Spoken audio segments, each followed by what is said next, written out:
লিল্লাহে তাকবীর, লিল্লাহে তাকবীর, লিল্লাহে তাকবীর। আজারী সাহেবের আগমন, আজারী সাহেবের আগমন। প্রিয় ভাইরা, আপনারা জানেন যে আমি প্রতি বিভাগে একবার করে সফর করছি। তো সেই সুবাদে রংপুর বিভাগের প্রোগ্রামটা আমি লালমনিরহাটে দিয়েছি এবং আমি আশ্বস্ত হয়েছিলাম যে লালমনিরহাটের প্রোগ্রাম খুবই গুছালো হবে, সুষ্ঠু হবে, শান্ত হবে। সেটার নমুনা আলামত আমি দেখতে পাচ্ছি আলহামদুলিল্লাহ। সবাই খুবই সুশৃঙ্খল, লক্ষ লক্ষ তাওহীদি জনতা, পেছনে অনেকে জায়গা পায় নাই কিন্তু কোনো আওয়াজ নাই, সবাই দাঁড়িয়ে আছে। এলইডি স্ক্রিন আছে, আপনারা স্ক্রিনে দেখতে পাচ্ছেন আলহামদুলিল্লাহ। আমি সবাইকে দেখতে পাচ্ছি, মাশাআল্লাহ মাশাআল্লাহ। শান্ত হয়ে আপনারা বসুন, অল্প কিছু সময় কথা বলার সুযোগ আমি পাবো। যেহেতু আমি হেলিকপ্টারে করে এসেছি, হেলিকপ্টারগুলোর আবার একটা পলিসি আছে, সানসেটের আগে, সূর্য ডোবার আগে তাদেরকে এয়ারপোর্টে আবার ল্যান্ড করতে হয়। তো এখানে 3:30টার মধ্যে আমাকে উঠে যেতে হবে। আমি যদি বারবার আপনাদেরকে থামাতে থাকি, শান্ত হতে বলি এবং এগুলোতেই যদি আমরা সময় নষ্ট করে ফেলি, তাহলে এই যে বিশাল মহাসমাবেশ, বিশাল আয়োজন, যেখানে 2-4টা আমি বার্তা দিতে চাই, এগুলো ব্যাহত হবে। লালমনিরহাটের ছেলেরা খুব ভদ্র, শান্তশিষ্ট। আসার পর থেকে আমাকে রিসিভ করা থেকে শুরু করে স্টেজে আনা থেকে শুরু করে, এবং আলহামদুলিল্লাহ তরুণ জেনজি শ্রোতাদেরকে আমি দেখতে পাচ্ছি, তারা খুবই কোঅপারেটিভ। সহযোগিতা করার, কোঅপারেট করার, অ্যাসিস্ট করার মানসিকতা আমার ভাইদের আছে আলহামদুলিল্লাহ আলহামদুলিল্লাহ। আমি চাইবো আমরা একটু নীরব নিস্তব্ধ পরিবেশ তৈরি করার একটু চেষ্টা করব। প্রচন্ড রোদ, আপনাদের যেমন কষ্ট হচ্ছে আমারও কষ্ট হচ্ছে। ওনারা বলেছিল স্টেজকে সরাবে, উপরে পর্দা দিবে। আমি বললাম দরকার নাই, দরকার নাই। যেই পরিস্থিতিতে আছি আমরা বসি, শান্ত হইতে হবে। এখানে আমি শান্ত হইতে বলবো, ভলান্টিয়ার্সরা মাইক নিয়ে শান্ত হইতে বলবে, আমাদের সম্মানিত উপস্থাপক উনি শান্ত হইতে বলবে। এগুলোর অপেক্ষায় না থেকে নিজ দায়িত্বে আমরা সবাই শান্ত থাকি, যাতে লালমনিরহাটের এই প্রোগ্রাম একটা ইতিহাস হয়ে থাকে বাংলাদেশে। ঠিক কিনা বলেন? যখন আমি সময় দিব, শাউট করতে বলবো, নয়েজ করতে বলবো, তখন নয়েজ করতে হবে আওয়াজ করে। আর যখন কথা বলবো তখন একেবারে চুপ থাকতে হবে, একেবারে চুপ। মাশাআল্লাহ, হ্যাঁ ঠিক আছে, একেবারে চুপচাপ, একেবারে চুপচাপ থাকতে হবে। ধুলা উড়ানো যাবে না, সামনে আগানো যাবে না। নিজের সুবিধা নিরাপত্তা বুঝতে হবে। এটা কোনো রাজনৈতিক সমাবেশ না, এখানে লাফালাফি, চিৎকার চেঁচামেচি, হাত দেখানোর দরকার নাই। হাত দেখানোর পর্ব শেষ। এখানেও ঠান্ডা হয়ে গেছে, মাশাআল্লাহ। হ্যাঁ মাশাআল্লাহ। আমাদের ভলান্টিয়ার্স ভাইরা, আমাদের স্বেচ্ছাসেবক ভাইরা, আইন শৃঙ্খলা রক্ষাকারী ভাইরা অনেক চেষ্টা করতেছে, মাশাআল্লাহ। Very good. I am very happy to C this scenario, মাশাআল্লাহ আলহামদুলিল্লাহ। আমি একটু দেখতে চাই যে রংপুর বিভাগের কে কোন জেলা থেকে আপনারা এসছেন। কুড়িগ্রাম থেকে কারা এসছেন দেখি, কুড়িগ্রাম। মাশাআল্লাহ মাশাআল্লাহ। আচ্ছা, গাইবান্ধা জেলার কে আসছেন? গাইবান্ধা, হ্যাঁ মাশাআল্লাহ। ঠাকুরগাঁও অনেকে আসছেন। দিনাজপুর জেলা থেকে, মাশাআল্লাহ। নীলফামারী, ঠিক আছে, ফি আমানিল্লাহ। পঞ্চগড় অনেক আসছে। রংপুর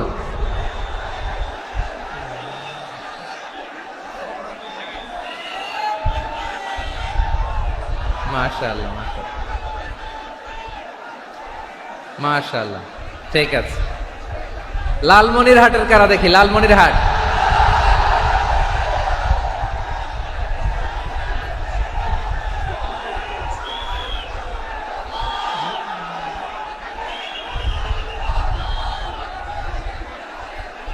মাশাআল্লাহ মাশাআল্লাহ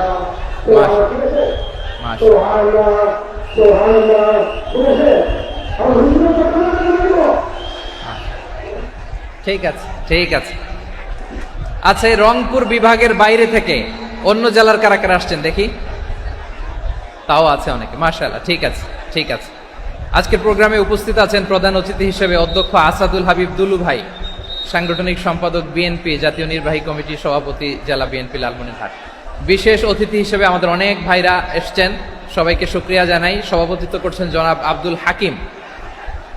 আইন শৃঙ্খলা বাহিনী, প্রশাসন, ভলান্টিয়ার্স, শুনেছি আমি প্রায় 5,000 ভলান্টিয়ার্স আপনারা নিয়োগ দিয়েছেন। আলহামদুলিল্লাহ, আলহামদুলিল্লাহ। অনেক গোছালো প্রোগ্রাম। আমার প্রাণ ঢালা ভালোবাসা জানবেন, আমার হৃদয়ের গহীন থেকে ভালোবাসা নেবেন, শুভেচ্ছা জানবেন সবাই। ঠিক আছে, ঠিক আছে। প্রিয় ভাইরা, আমরা আর কাল বিলম্ব না করে মূল আলোচনায় চলে যেতে চাই। আজকে যে টপিকের উপর আমি কথা বলবো, টপিকটা হচ্ছে peaceful coexistence and communal harmony, শান্তিপূর্ণ সহাবস্থান এবং সাম্প্রদায়িক সম্প্রীতি। আমাদের বাংলাদেশে সাম্প্রদায়িক সম্প্রীতি আছে না নাই?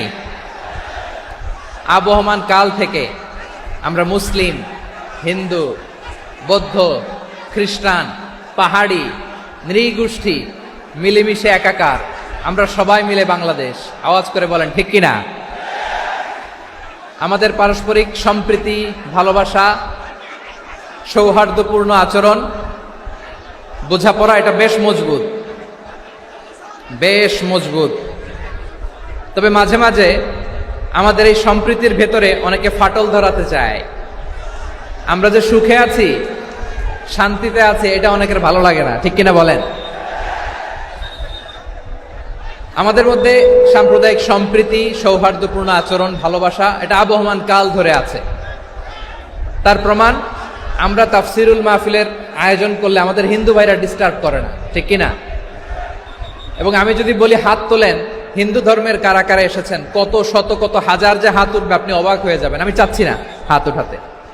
খুলনাতে সর্বশেষ যে আমি প্রোগ্রাম করে গেলাম, সেখানে কয়েকশো হিন্দু ভাই আসছে আমাদের আলোচনা শুনতে, আলহামদুলিল্লাহ। অনেক বৌদ্ধরা আসে, অনেক খ্রিস্টানরা আসে। এবার সফরেও অনেক হিন্দু ভাইরা আমার সাথে দেখা করেছে। তারা বলেছে, হুজুর আমরা আপনার আলোচনা শুনি। আলহামদুলিল্লাহ বলেন। So it's our responsibility to present our religion to our non-Muslim brothers and sisters. আমাদের অমুসলিম ভাই বোনদের কাছে ইসলামের সৌন্দর্য তুলে ধরা, এটা আমাদের দায়িত্ব। We all are the ambassador of Islam. আমরা প্রত্যেকে দায়িত্বশীল, আমরা প্রত্যেকে এক একজন ইসলামের অ্যাম্বাসেডর। আলহামদুলিল্লাহ বলেন। এজন্য এমন ভাবে দ্য বিউটি অফ ইসলাম, ইসলামের সৌন্দর্য আমাদেরকে ফুটিয়ে তুলতে হবে, যাতে করে নন মুসলিমরা শাহাদা পড়ে, কালিমা পড়ে মুসলমান হয়ে যায়।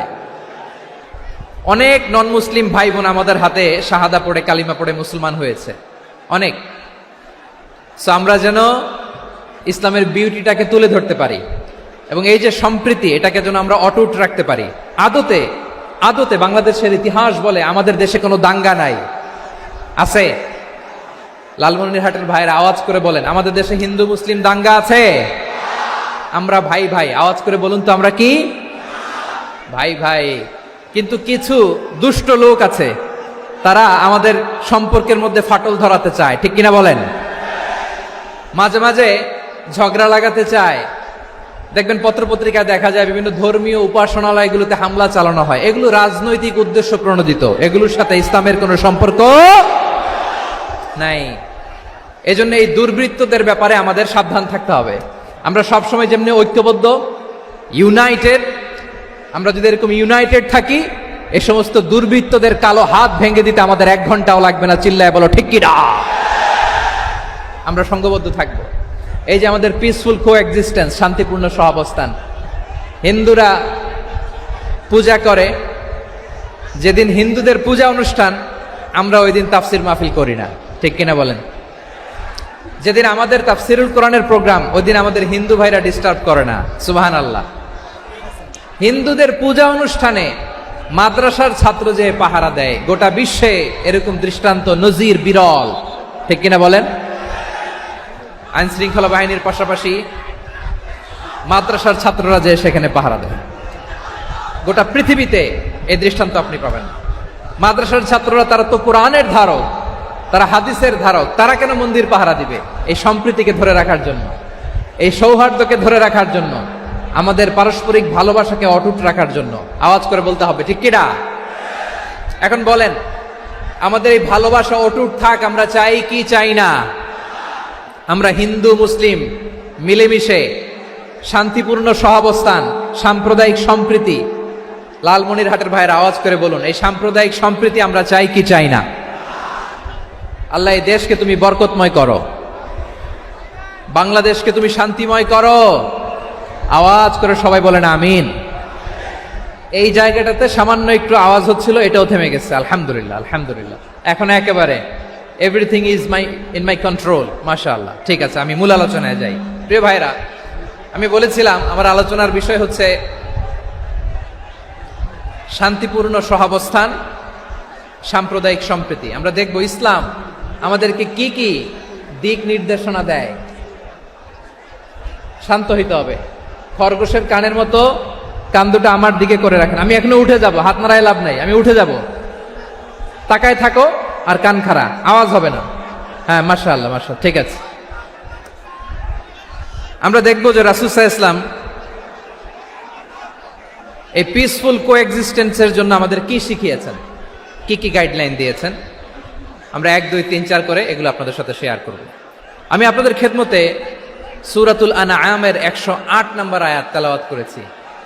এখানে আল্লাহ রাব্বুল ইজ্জা ওয়াল জালাল তিনি ইরশাদ করছেন, ওয়ালা তাসুব্বুল্লাযীনা ইয়াদউনা মিন দুনিল্লাহি ফায়াসুব্বুল্লাহা আদওয়াম বিগাইরি ইলম কাযালিকা যায়্যান্না লিকুল্লি উম্মাতিন আমালাহুম সুম্মা ইলা রাব্বিহিম মারজিউহুম ফায়ুনাব্বিউহুম বিমা কানু ইয়ামালুন। রব্বুল আলামিন বলেন, গোলাম ও আমার ইমানদার বান্দারা শোনো শোনো,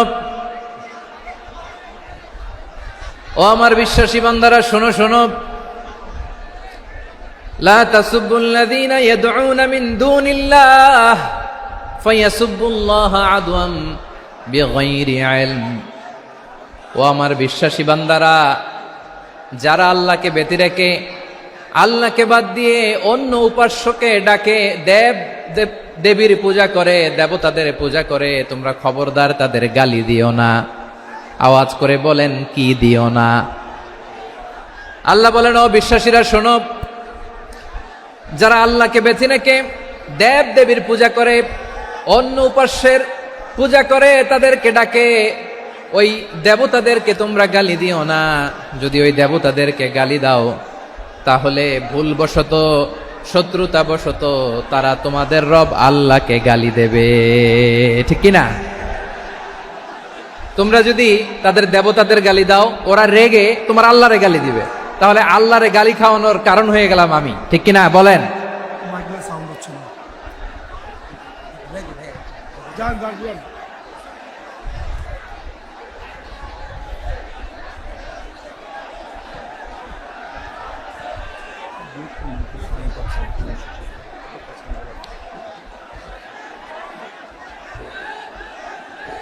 সম্মানিত ভাইয়েরা, এত বিশাল প্রোগ্রাম, মাইকের একটা সেটআপ থাকে, তারগুলো অনেক সময় নড়ে যায়, ধাক্কা ধাক্কিতে ডিসপ্লেস হয়, একটু ঝামেলা হবে।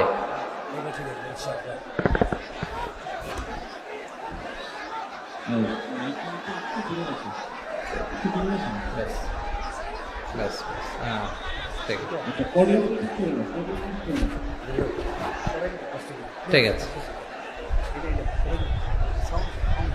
একটু একটু সমস্যা হবে মাঝে মাঝে।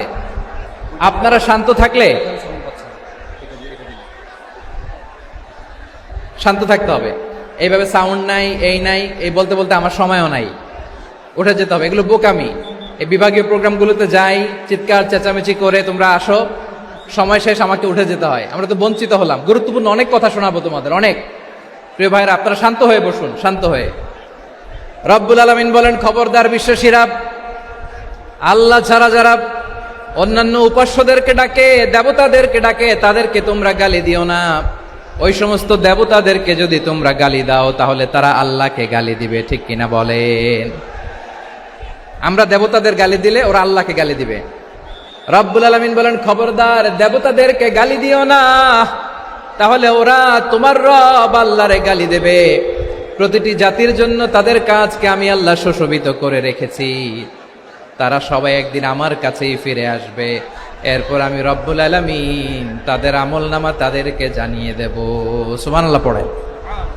প্রিয় ভাইরা, আল্লাহ তাআলা বলেছেন খবরদার গালি দিও না। আদেশটা কার? আওয়াজ করে বলেন তো।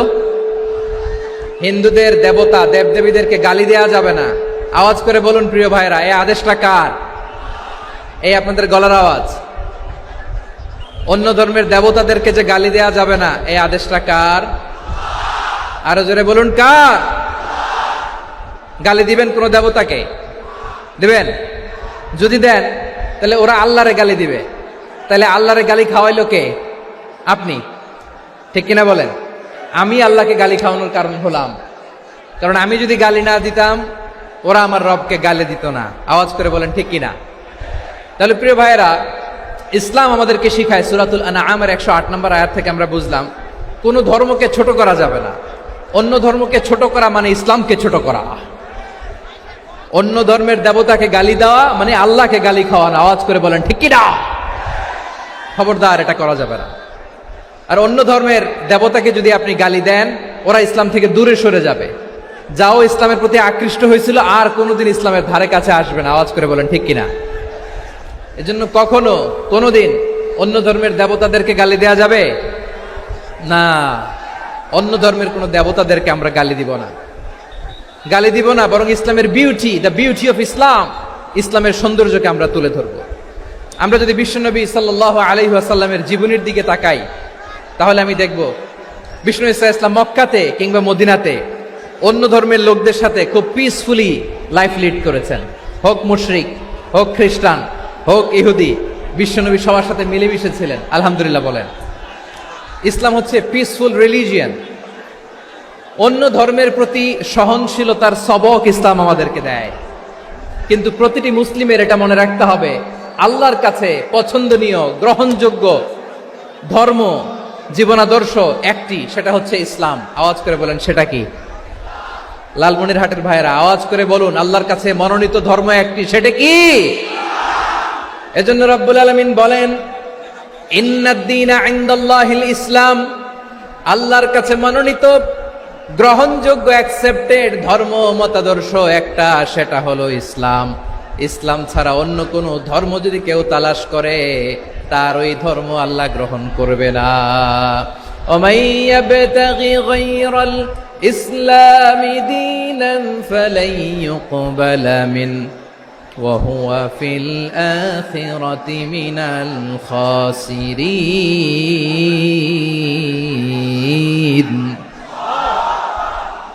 Whoever seek anything except Islam, that won't be accepted from him, and he will be loser in the day of judgment. কিয়ামতের দিন ইসলাম ছাড়া কেউ যদি অন্য কোনো ধর্ম তালাশ করেছে দুনিয়াতে, তার এই মতাদর্শ গ্রহণ করা হবে না। and he will be loser, সে হবে লুজার, ক্ষতিগ্রস্ত। হাই হাই কোম্পানির ম্যানেজার, ওর আমও শেষ, সালাও শেষ। আওয়াজ করে বলেন ঠিক কি না? এজন্য ইসলাম পেয়ে আমরা খুশি না বেজার? প্রত্যেক নামাজ শেষে আমরা আল্লাহরে বলি, আল্লাহ রাদিতু বিল্লাহি রাব্বা ওয়া বিল ইসলামি দীনা ওয়া বি মুহাম্মাদিন নাবিয়ান ওয়া রাসূলা। ও আল্লাহ, তোমারে রব হিসেবে পেয়ে আমরা খুশি। ও আল্লাহ, ইসলামকে ধর্ম হিসেবে পেয়ে আমরা খুশি। বিশ্বনবীকে আমাদের রাসূল পেয়ে আমরা খুশি। ঠিক কিনা বলে? ইসলাম ছাড়া অন্য কোনো ধর্ম আমরা গ্রহণ করব না। ঠিক কিনা বলেন? আল্লাহর কাছে অ্যাকসেপ্টেড রিলিজিয়ান একটা, সেটা ইসলাম। তো বিশ্বনবী সাল্লাল্লাহু আলাইহি ওয়াসাল্লাম মক্কাতে কিংবা মদিনাতে খুব পিসফুলি এক্সিস্ট করেছেন, যে কোনো ধর্মের সাথে মিলেমিশে চলেছেন। তার প্রমাণ আমরা যদি রাসূল সাল্লাল্লাহু আলাইহি ওয়াসাল্লামের বায়োগ্রাফির দিকে তাকাই, তাহলে দেখব তিনি মুশরিকদের সাথে পিস ট্রিটি করেছেন, শান্তি চুক্তি, পিস ট্রিটি, পিস এগ্রিমেন্ট। আপনারা হুদাইবিয়ার সন্ধির নাম শুনেছেন? আমার লালমনিরহাটের কলিজার টুকরা ভাইয়েরা, হুদাইবিয়ার সন্ধির নাম আপনারা শোনেন নাই? 6ষ্ঠ হিজরিতে বিষ্ণু ইসলাম মুশরিকদের সাথে এই ট্রিটি করেছেন, চুক্তি। কাদের সাথে? মুশরিকদের সাথে। আমরা তো মুসলমান বসতে পারি না। আমরা দুই মুসলিম ভাই একসাথে বসে চা খেতে পারি না, গল্প করতে পারি না। বিষ্ণু ইসলাম মুশরিকদের সাথে ট্রিটি করেছেন, হুদাইবিয়ার সন্ধি। এই সন্ধির আগে মক্কা থেকে কেউ মদিনায় যেতে পারে না, মদিনা থেকে কেউ মক্কায় যেতে পারে না। কিন্তু এই সন্ধির পরে ট্রাফিক স্বাভাবিক হয়ে গেল, মক্কার লোকেরা মদিনায় আসতে পারে, মদিনার লোকেরা মক্কায় আসতে পারে। এটাকে বলে সুলহে Hudaybiyyah, the peace agreement of Hudaybiyyah, শান্তি চুক্তি। আমরা পৃথিবীতে এখন অনেক শান্তি চুক্তির নাম শুনি, এগুলো সব the piece treaty of Hudaibiya থেকে কপি করা। আল্লাহু আকবার। তাহলে বিশ্বনবী সাল্লাল্লাহু আলাইহি সাল্লাম তিনি যে শান্তিপূর্ণ সহাবস্থানে বিশ্বাসী ছিলেন, মুসলমানেরা যে অন্য ধর্মের প্রতি সহনশীল, তার প্রমাণ হচ্ছে এই পিস ট্রিটি। শুধু তাই নয়, মাইকের সাউন্ডটা একটু বাড়াই দিতে হবে, খুব দুর্বল, একটু মজবুত করতে হবে, আর একটু ক্লিন করতে হবে, আর সবগুলা জায়গায় সাউন্ড যাচ্ছে কিনা একটু ক্রস চেক করতে হবে। হ্যাঁ, পাবেন পাবেন, দিচ্ছে mike operator, he is trying his level best, দিচ্ছে। মাইক অপারেটর যিনি আছেন, প্রতিটি জায়গায় প্রতিটি সাউন্ড বক্সে যেন আওয়াজ পাওয়া যায়, একটু ক্রস চেক করেন, সাউন্ডটাকে একটু স্ট্রং করে দেন। হ্যাঁ, ঠিক আছে, মাশাআল্লাহ। এদিকে তাকান, এদিকে। মক্কার পার্ট গেল, পিস এগ্রিমেন্ট করলেন, শান্তি চুক্তি। বিষ্ণু ইসলাম মদিনায় যে কি করলেন? মদিনায় যে বিষ্ণু ইসলাম মদিনা চার্টার করলেন, মদিনা সনদ, সাহিফাতুল মদিনা, এটার বলে মদিনা চার্টার। যে ওয়েস্টে, ইউরোপে, আমেরিকাতে তারা অনেক চার্টার করে, এই সব চার্টার মদিনা চার্টার থেকে কপি করা। আওয়াজ করে পড়েন সুবহানাল্লাহ। বিষ্ণু ইসলাম মদিনায় গেলেন, মদিনাতে মুসলিম, মুশরিক, ইয়াহুদি, এই তিন ধর্মের লোক মিলে সব স্টেক হোল্ডার যারা আছে সবাইকে নিয়ে বিষ্ণু ইসলাম মদিনা চার্টার করলেন, মদিনা সনদ। পড়েন সুবহানাল্লাহ। শুধু তাই নয়, মক্কাতে বিশ্বনবী পিস এগ্রিমেন্ট করলেন, শান্তি চুক্তি মুশরিকদের সাথে। মদিনাতে যে বিশ্বনবী মদিনা চার্টার করলেন, মদিনা সনদ করলেন ইহুদিদের সাথে। আবার মদিনাতে বিশ্বনবী ইহুদিদের সাথে পিস ডায়ালগ করলেন, ইন্টারফেথ ডায়ালগ করলেন, আন্তধর্মীয় সংলাপ করলেন। যেই সংলাপের মূল ভিত্তি ছিল তাওহীদ। মূল ভিত্তি ছিল কি? তাওহীদ। বিশ্বনবী ইহুদিদেরকে ডাকলেন, আহ্বান করলেন, কুল ইয়া আহলাল কিতাবি তাআলাউ ইলা কালিমাতিন সাওয়াইন বাইনানা ওয়া বাইনাকুম আল্লা না'বুদা ইল্লাল্লাহ ওয়া লা নুশরিকা বিহি শাইআন ওয়া লা ইয়াত্তাখিযা বা'দুনা বা'দান আরবাবাম মিন দুনিল্লাহ فإن تولوا فقولوا اشهدوا بأننا مسلمون। সুবহানাল্লাহ পড়েন। বিশ্বনবী মদিনার ইহুদিদের ডেকে বললেন, ও ইহুদিরা, শোনো শোনো,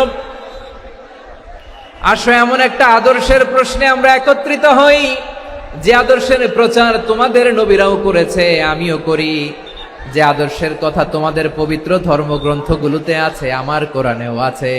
সেটা হলো তাওহীদ। আমরা এক আল্লাহ ছাড়া কারো ইবাদত করব না, আল্লাহর সাথে কাউরে শরীক করব না, আল্লাহ ছাড়া কাউরে রব মানব না। পড়েন সুবহানাল্লাহ। তাহলে আমার প্রিয় লালমনিরহাটের ভাইরা, মদিনাতে যে তিনি মদিনা চার্টার করলেন, মদিনা সনদ, পিস ডায়ালগ করলেন, শান্তির সংলাপ, ইন্টারফেথ ডায়ালগ করলেন, আন্তধর্মীয় সংলাপ, যার ভিত্তি ছিল তাওহীদ। সুবহানাল্লাহ পড়েন। তাহলে অন্য ধর্মের প্রতি সব সময় ইসলাম সহনশীল, টলারেন্স। যদি আপনি দেখতে চান ইসলামের নবী বিশ্ব নবীর দিকে তাকান, ঠিক কিনা বলেন? আমরা তো সংখ্যালঘুদের রাইটস প্রোটেক্ট করার জন্য কত আইন বানাই, কত বৈঠক করি, কত সংবাদ সম্মেলন করি। বিষ্ণু সাল্লাল্লাহু আলাইহি ওয়াসাল্লাম সংখ্যালঘুদের রাইটসের ব্যাপারে, অধিকারের ব্যাপারে যে কথা বলেছেন, শুনলে আপনি অবাক হয়ে যাবেন। বিশ্বনবী বলেন, আলা মান যালামা মুআহাদান আও ইনতাকাসাহু আও কাল্লাফাহু ফাওকা তাআতিহি আও কাল্লাফাহু ফাওকা তাকাতিহি আও আখাযা মিনহু শাইআন বিগাইরি তিবি নাফসিন ওয়া আনা হাজিজুহু ইয়াউমাল কিয়ামা। খবরদার, জেনে রাখো, কেউ যদি কোনো সংখ্যালঘুর উপরে অত্যাচার করে, কোন সংখ্যালঘুর প্রাপ্য থেকে যদি কেউ কাউকে ঠকায়, সংখ্যালঘুর উপর যদি কেউ কষ্ট দেয়, কোন সংখ্যালঘুর সম্পদ যদি কেউ জোর করে কেড়ে নেয়, আমি কিয়ামতের দিন বিশ্বনবী ওই সংখ্যালঘুর পক্ষে আর ওই মুসলমানদের বিপক্ষে বাদী হয়ে দাঁড়াবো। সুবহানাল্লাহ বলতে পারলেন না? আল্লাহু আকবার। আপনি নামাজি, আপনি মুসল্লি, আপনি হাজী সাহেব, তাহাজ্জুদ পড়তে পড়তে কপালে দাগ ফেলে দিছেন, আপনার প্রতিবেশী হিন্দু, ভাবছেন আমার তো পাওয়ার আছে, ওর জমিটা দখল করি। বিশ্বনবী বলেন কিয়ামতের দিন ওই হিন্দুর পক্ষে তোর বিরুদ্ধে আমি বাদী হয়ে দাঁড়াবো। পৃথিবীর কোন ধর্মে এরকম স্টেটমেন্ট পাবেন? পাবেন? আপনি ভাবছেন আপনি নামাজ পড়লে, হাজী সাহেব কপালে দাগ ফেলায় দিলে আপনি সেলসেলায় জান্নাতে চলে যাবেন না? খবরদার। বিশ্বনবী বলেন কোন সংখ্যালঘুর উপর যদি কেউ আক্রমণ করে, তার প্রাপ্য তাকে না দিয়ে যদি তাকে ঠকায়, তার উপর জুলুম করে, তার সম্পদ যদি কেড়ে নেয়, আমি নবী, তুমি মুসলিম হইতে পারো, মুসল্লি হইতে পারো, তার পক্ষে তোমার বিপক্ষে আল্লাহর দরবারে বাদী হয়ে দাঁড়াবো।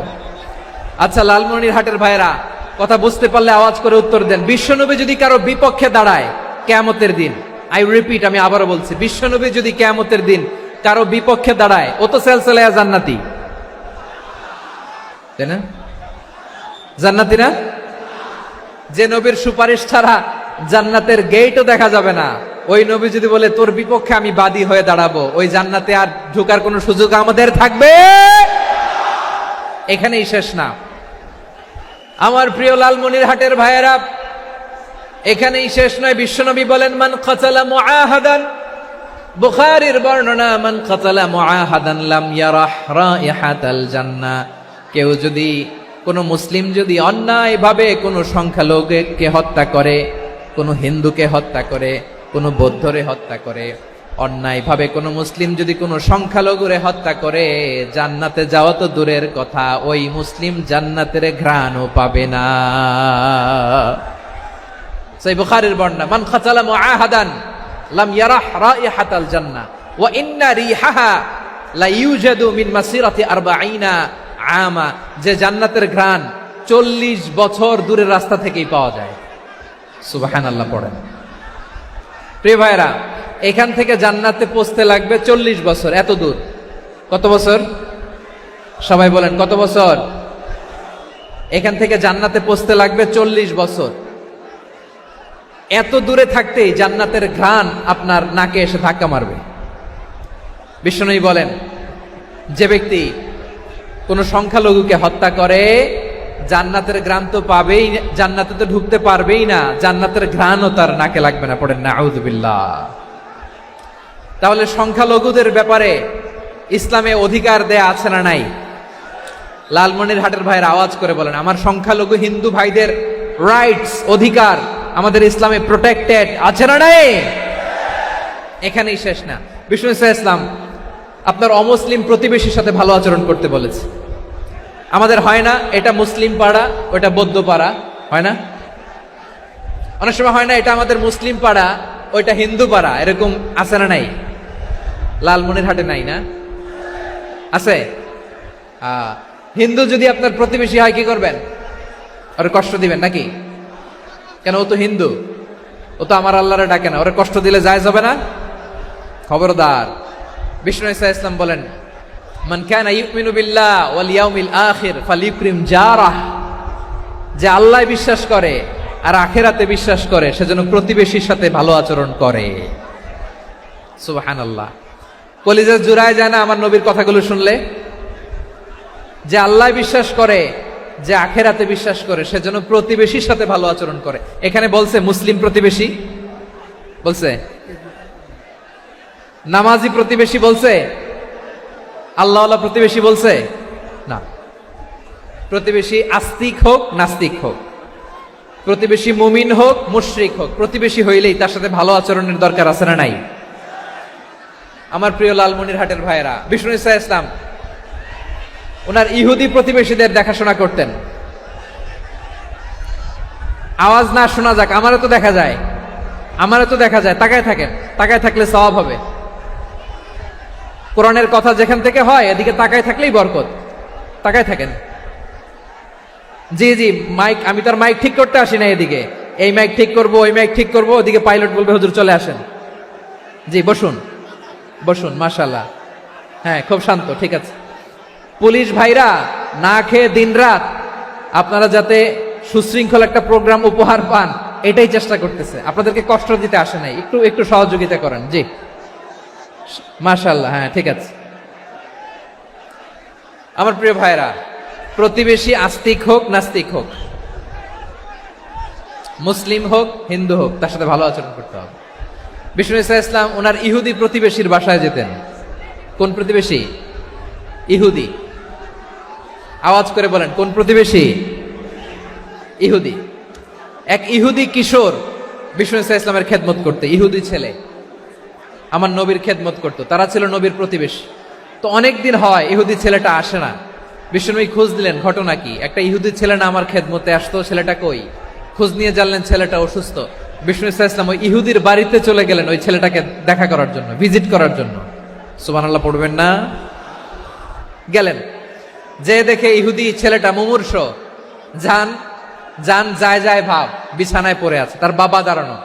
বিশ্বনবী তার মাথার পাশে বসলেন, মাথায় হাত বুলিয়ে দিলেন, আর ছেলেটাকে বললেন আসলিম, হে ইহুদি ছেলে, আসলিম, ইসলাম ধর্ম গ্রহণ করো। তো ছোট্ট ছেলে ভাবে আমরা ইহুদি, এখন ইসলাম ধর্ম গ্রহণ করলে আব্বা যদি বকা দেয়, ফানাযারা ইলা ওয়াজহি আবি, ছেলেটা তার বাবার চেহারার দিকে তাকালো, দেখি আব্বা কি কয়। আব্বা যদি বলে তাইলে ইসলাম ধর্ম গ্রহণ করব। ইহুদি ছেলেটা তার বাবার দিকে যখন তাকালো, ওর বাবা বলে আতি আবুল কাসিম, আবুল কাসিম যা বলে তাই করো। আবুল কাসিম হচ্ছে বিষ্ণু ইসা ইসলামের একটা কুনিয়াত, উপনাম। আমার রাসূলের বড় ছেলের নাম ছিল কাসেম। যেমন দেখবেন আমাদের এলাকায় কারো বড় ছেলের নাম যদি হয় আব্দুল্লাহ, এরা আব্দুল্লাহর বাপ বলে ডাকে। কারো বড় মেয়ের নাম যদি হয় ফাতেমা, এরা কি ডাকে? ফাতেমার বাপ বলে না? তো বিষ্ণু ইসা ইসলামের বড় ছেলের নাম ছিল কাসেম। ইহুদি বাবা বলল আতি আবুল কাসেম, আবুল কাসেম যা বলে তাই শোনো, মানে মোহাম্মদ যা বলে তাই শোনো। এই কথা শুনে ছেলে সাহস পাইছে, ছেলে আবার পড়তে আরম্ভ করলো আশহাদু আল্লাহ ইলাহা ইল্লাল্লাহ ওয়া আশহাদু আন্না মুহাম্মাদার রাসূলুল্লাহ, পড়েন আল্লাহু আকবার। বিশ্বনবীর আহ্বান শুনে ওই আহ্বানে সাড়া দিয়ে ইহুদি ছেলে শাহাদা পড়ে মুসলমান হয়ে গেল। তার হৃদয়টারে ইমানের নূর দিয়ে আলোকিত করে দিল কে? প্রিয় ভাইরা, এবার রাসূল সাল্লাল্লাহু আলাইহি ওয়াসাল্লাম বের হয়ে আসলেন ঘর থেকে, আর বললেন আলহামদুলিল্লাহিল্লাযী আনকাযাহু মিনান নার, প্রশংসা সে আল্লাহর যে আল্লাহ জাহান্নামে চলে যাচ্ছিল প্রায় এমন একটা লোককে মুহূর্তের মধ্যে কালেমায়ে শাহাদাতের বদৌলতে জান্নাতি বানায় দিলেন। আওয়াজ করে পড়েন সুবহানাল্লাহ। এই হাদিস থেকে আমরা কি শিখলাম? What is the moral of the story? এক নম্বর স্টোরি হলো, প্রতিবেশী ইহুদি হোক হিন্দু হোক, যাবেন, সুসম্পর্ক রাখবেন, উপহার দিবেন, বিপদে পাশে দাঁড়াবেন, তাইলেই তো আপনাদের প্রতি, মুসলমানদের প্রতি তারা আকৃষ্ট হবে, ঠিক কিনা বলেন? আপনি যদি হিন্দুদের সাথে বৌদ্ধদের সাথে নাই মিশেন, নাস্তিকের কাছে নাই যান, তো ইসলামের সৌন্দর্যটা ওরা বুঝবে কেমনে? আমার অনেক হিন্দু পরিচিত ভাই আছে, ওরা আমাদের ইফতারির প্রোগ্রামে এসে একসাথে ইফতারি করে। অনেক মদখোর আমার সাথে বসে একসাথে ডিনার করে, হাফ প্যান্ট পরা, গলায় স্বর্ণের চেইন, হাতে স্বর্ণের ব্রেসলেট, আইসা আমার সাথে ডিনার করছে, আছে এরকম। গাঁজাখোর, আমি বলি আসো, welcome welcome to my dinner, আসো বসো, বসলেই তো আমি ওর ডিএনএ, চিন্তার ডিএনএ চেঞ্জ করে দেওয়ার সুযোগ পাবো, চিল্লায় বলো ঠিক কি না? আসতে হবে আমার কাছে। Our door is open, the door of Islam is open 24/7। সব সময় আমাদের ইসলামের দরজা আমার অমুসলিম ভাইদের জন্য খোলা আছে না নাই? এই হাদিস থেকে দুইটা শিক্ষা। এক নম্বর শিক্ষা, প্রতিবেশী মুসলিম হোক অমুসলিম হোক, যান, অসুস্থ হইলে একটু আপেল নিয়ে যান, আঙ্গুর নিয়ে যান, কমলা নিয়ে যান, তাদের সাথে ভালো আচরণ করেন। ইসলামের বিউটি দেখে, সৌন্দর্য দেখে অবাক হবে, নসিব ভালো হলে কোনোদিন কালিমা পড়ে মুসলমান হয়ে যাবে, ঠিক কিনা বলেন? তাহলে অমুসলিমের সাথে ভালো সম্পর্ক। বিশ্বনবী ইহুদির বাড়িতে গেলেন, ইহুদির বাড়ি, আর আমার মুসলমান ভাই আমার কাফের বলে, এরকম আছে না নাই? মুসলিমরা দেখতে পারে না, সহ্য করতে পারে। বিষ্ণু ইসলাম ইহুদির বাড়িতে গেলেন, এটা একটা শিক্ষা। আরেকটা শিক্ষা হলো, ভাইরা ধাক্কা মেরে এসে সামনে এসে কি লাভ? প্রোগ্রাম তো শেষ হচ্ছে, এখনই শেষ হচ্ছে, তো এই যে আমাদের বক্সি ভাই ওয়াদা নিল, হাত তোলালো, মিম বলে এত কথা বলল, তো আমি জেলায় জেলায় যে খালি হাত নাড়াই তোমাদের জন্য নাকি? হ্যাঁ, হাত নাড়াই শুধু, এই ধাক্কাইতে ধাক্কাইতে এদিকে এসে হাত নাড়াইতেছে। হয়েছে তো, দেখলাম তো, ঠিক আছে, মাশাআল্লাহ, অনেক সুশৃঙ্খল, অন্যান্য যে কোনো জেলার চেয়ে অনেক সুশৃঙ্খল। আমার দিকে তাকাও, আমার দিকে তাকাও, ঠিক আছে। এই যে দাঁড়িয়ে আছে, একটা ছেলে নড়ে না, দেখছেন? মাশাআল্লাহ, মাশাআল্লাহ, মাশাআল্লাহ। হ্যাঁ, এইভাবেই। আর কয়েকটা মজাদার কথা আছে, শোনো। এই হাদিস থেকে আমাদের শিক্ষা হলো, আমার প্রতিবেশী যেই ধর্মের হোক আমি সম্পর্ক রাখবো। অসুস্থ হলে যাব, কি বলেন ভাইরা? যাবেন না? যাবেন না আপনারা? আচ্ছা, 2 নম্বর শিক্ষা হলো, বিষ্ণু ইসা ইসলামের খাদেম ছিল ইহুদি, এতদিন খেদমত করলো, একদিনও বিশ্বনবী ওরা কালিমার দাওয়াত দেয় নাই। কারণ কি? বিশ্বনবী একটা ভালো সময়ের অপেক্ষা করতেছিলেন, প্রপার টাইমিং। দাঈর কাজ হচ্ছে দাঈ ইলাল্লাহ, সে হচ্ছে সুযোগ সন্ধানী। দাঈ সুযোগ খোঁজে, কখন দাওয়া দিলে ব্যাটে বলে হবে, ঝোপ বোঝে কোপ মারে, ঠিক কিনা বলেন? বিষ্ণু ইসলাম ভালো সময়ের অপেক্ষা করতেছিলেন, দেখি ভালো সময় আসুক আসুক আসুক আসুক। আস্তে আস্তে এমন সময় আসছে, ছেলে এবার মুমূর্ষ। অসুস্থ ব্যক্তির হৃদয় অত্যন্ত নরম থাকে। হসপিটালে যখন কেউ যায় তার হৃদয়টা বড্ড নরম থাকে, মৃত্যুর ভয়ে তার অন্তরটা নরম থাকে, ঠিক কিনা বলেন? এই প্রপার টাইমিং এর অপেক্ষা করতেছিলেন। যখনই টাইমিং পেয়েছেন, দাওয়াত দিলেন, পড়ো লা ইলাহা ইল্লাল্লাহ, সুবহানাল্লাহ পড়েন সবাই। তাহলে ইসলাম অমুসলিম প্রতিবেশীর সাথে ভালো আচরণ করতে বলে। ইসলাম অমুসলিম মাতা পিতার সাথেও ভালো আচরণ করতে বলে। মাতা পিতা যদি অমুসলিম হয়, তারা ফেলে দিতে পারবেন? পারবেন?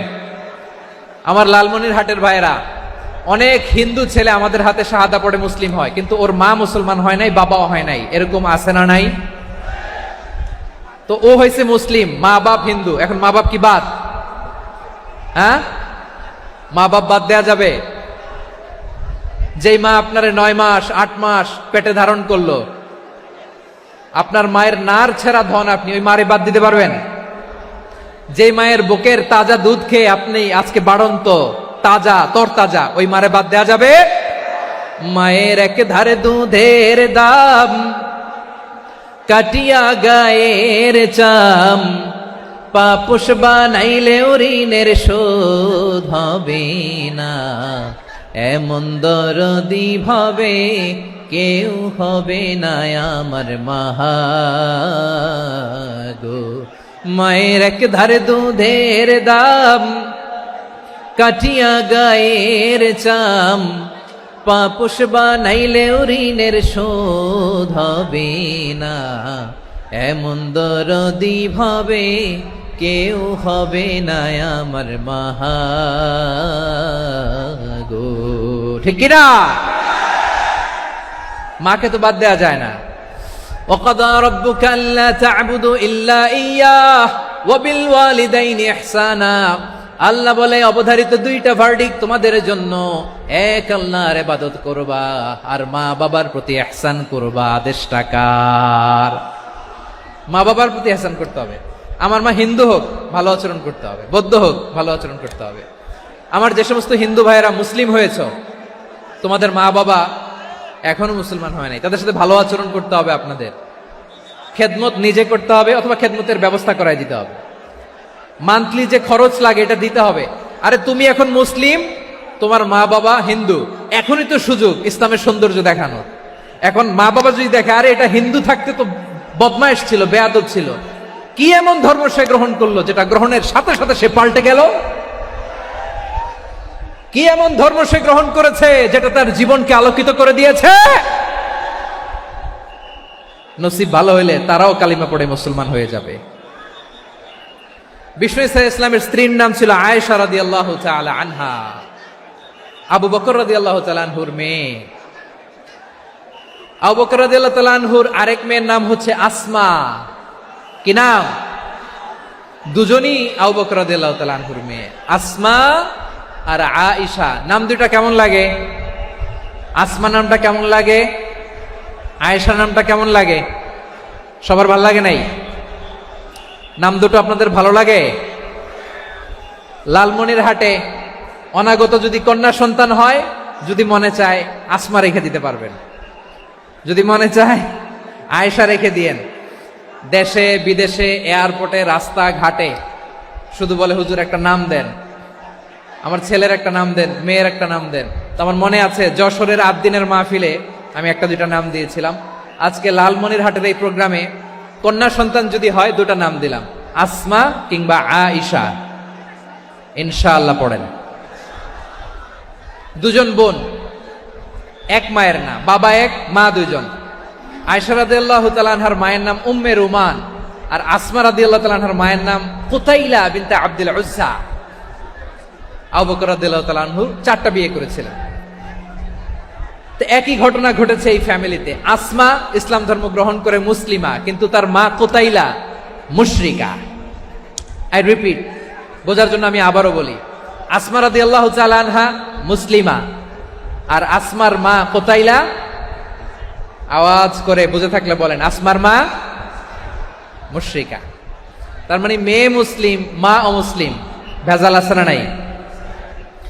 কিন্তু কুতাইলা আর ধৈর্য ধারণ করতে পারে না। নার ছেড়া ধন, কলিজার টুকরা ধন, কলিজার টুকরা সন্তান আসমারে দেখতে বড্ড মন চায়। সাইয়েদনা আসমা রাদিয়াল্লাহু তাআলা আনহা মক্কা থেকে হিজরত করে মদিনায় চলে গেলেন হুদাইবিয়ার পর। যখন মক্কা মদিনার ট্রাফিক স্বাভাবিক হলো, মক্কার লোক মদিনায় যায়, মদিনার লোক মক্কায় আসে। কুতাইলা কলিজার টুকরা সন্তান আসমারে দেখার জন্য কিছু উপহার নিয়ে বিশাল মরুপথ পাড়ি দিয়ে মক্কা থেকে মদিনায় যায়। সুবহানাল্লাহ বলেন। এখন মা আসছে মেয়ের সাথে দেখা করতে, মেয়ে তো আর দেখা দেয় না। মেয়ে ভাবছে আমার মা তো মুশরিকা, অপবিত্রা, তার সাথে কি দেখা দেয়া যাবে?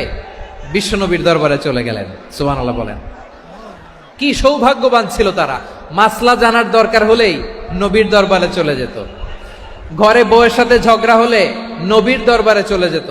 অনেক সাহাবী বলে আমার পেটে ক্ষুধা লাগলো আমি নবীর কাছে চলে যেতাম, কারণ নবীর চেহারার দিকে তাকালেই আমার পেটের ক্ষুধা মিটে যেত। সাইয়েদনা আসমা রাদিয়াল্লাহু তাআলা আনহা বিশ্বনবীর কাছে চলে গেলেন, যে বললেন ইয়া রাসূলুল্লাহ ইয়া হাবিবাল্লাহ ইন্না উম্মি কাদিমাতুন ইলাইয়া ওয়া হিয়া রাগিবা। আমার মা মক্কা থেকে অনেক দূর মরুর পথ পাড়ি দিয়ে উপহার সামগ্রী নিয়ে মদিনায় আমার সাথে দেখা করতে এসেছে গো নবী। আমার জানতে বড্ড ইচ্ছে হয় আমি আমার মুশরিকা মায়ের সাথে একটু দেখা করতে পারবো কিনা। আফা আসিলুহা, আগে যেমনি আমি আমার মায়ের সাথে ভালো আচরণ করতাম, যেমনি আমি আমার মায়ের সাথে সদাচরণ করতাম গো নবী, এখন আমি মুসলিমা মা মুশরিকা, এখনো কি আগের মতো সদাচরণ করতে পারবো নাকি? বিশ্বনবী বললেন নাম সিলিহা, হ্যাঁ রে আসমা, অবশ্যই অবশ্যই, আগে ঠিক যেমন তুমি তোমার মায়ের সাথে ভালো আচরণ করতে এখনো তেমনি আগের মতো ভালো আচরণ করবা। আওয়াজ করে পড়েন সুবহানাল্লাহ। কি ইসলাম আমরা পেয়েছি! কত ব্রড মাইন্ডেড আমাদের ইসলাম, কত ওপেন মাইন্ডেড ইসলাম, কত ওপেন আপ করতে পারে, চিন্তা করতে পারেন। বিষ্ণু বললেন হ্যাঁ অবশ্যই, নাম সুলিহা, আগে যেমনি ভালো আচরণ করছো আসমা এখন ওইরকমই করো, পারলে আরো বাড়াই করো। সুবহানাল্লাহ বলেন। তাহলে আমার যে হিন্দু ভাইয়েরা, হিন্দু বোনেরা, ইমানের বদৌলতে দৌলতে আপনি ধন্য হয়েছেন, আপনার আম্মা আব্বা এখনো মুসলমান হয় নাই, তাদের জন্য দোয়া করেন, তাদের জন্য দোয়া করেন, আল্লাহ যেন তাদেরকেও ইমানের দৌলত দান করে। আমরা সবাই পড়ি আমিন, আরো জোরে পড়েন আমিন। এখন বলেন ইসলাম কি ন্যারো মাইন্ডেড রিলিজিয়ান না ব্রড মাইন্ডেড? লালমনিরহাটের যুবক ভাইরা আওয়াজ করো, ইসলাম কি ন্যারো মাইন্ডেড না ব্রড মাইন্ডেড? কতটা ব্রড মাইন্ডেড দেখেন। বিশ্বনবী সাল্লাল্লাহু আলাইহি সাল্লাম অমুসলিমরা যদি নবীকে উপহার দিত, ওই উপহারও বিশ্বনবী গ্রহণ করতেন। সুবহানাল্লাহ পড়েন। আপনার অমুসলিম বন্ধু যদি উপহার দেয় সেটাও আপনি নিতে পারবেন, যেটা নেওয়া জায়েজ। কিন্তু আপনার বন্ধু যদি আপনার মদের বোতল দেয়, নিতে পারবেন? হ্যাঁ, মদের বোতল দিলে পারবেন না। আপনার বন্ধু যদি আপনার পর্ক দেয়, পর্ক, শুকরের গোশত মিশ্রিত কোনো খাবার, ওটা নিতে পারবেন না। হালাল যে কোনো জিনিস নিতে পারবেন। বিশ্বনবী সাল্লাল্লাহু আলাইহি ওয়াসাল্লাম অমুসলিমদের দেয়া হাদিয়া গ্রহণ করতেন। কেমন নবী ছিলেন? আমার নবীরে চিনে নেন, আমার নবীর অ্যাটিটিউড জেনে নেন। বিশ্বনবী সাল্লাল্লাহু আলাইহি ওয়াসাল্লাম যখন কোনো জনপদে যেতেন 3টা অপশন নিয়ে যেতেন। প্রিয় ভাইয়ের আওয়াজ করে বলতে হবে, কোন জনপদে গেলে আমার নবীর অপশন থাকতো কয়টা? আমার মতো 3 আঙ্গুল উঁচু করে দেখান আর বলুন আমার নবী কোন জনপদে গেলে কয়টা অপশন নিয়ে যেতেন? 1 নাম্বার অপশন আসলিম তাসলাম। নতুন এলাকায় গেলে বলতেন আসলিম তাসলাম, ইসলাম ধর্ম গ্রহণ করো, শান্তিতে থাকবা, আমার ভাই হয়ে যাবো, আমরা ভাই ভাই। ইসলাম মানো, আমরা ভাই ভাই। অপশন নাম্বার কত? 1। যদি বলে না ইসলাম মানবো না, ওকে, অপশন নাম্বার 2, মুসলিম হওয়ার দরকার নাই, লা ইকরাহা ফিদ্দিন, ইসলামে কোনো বাড়াবাড়ি নাই।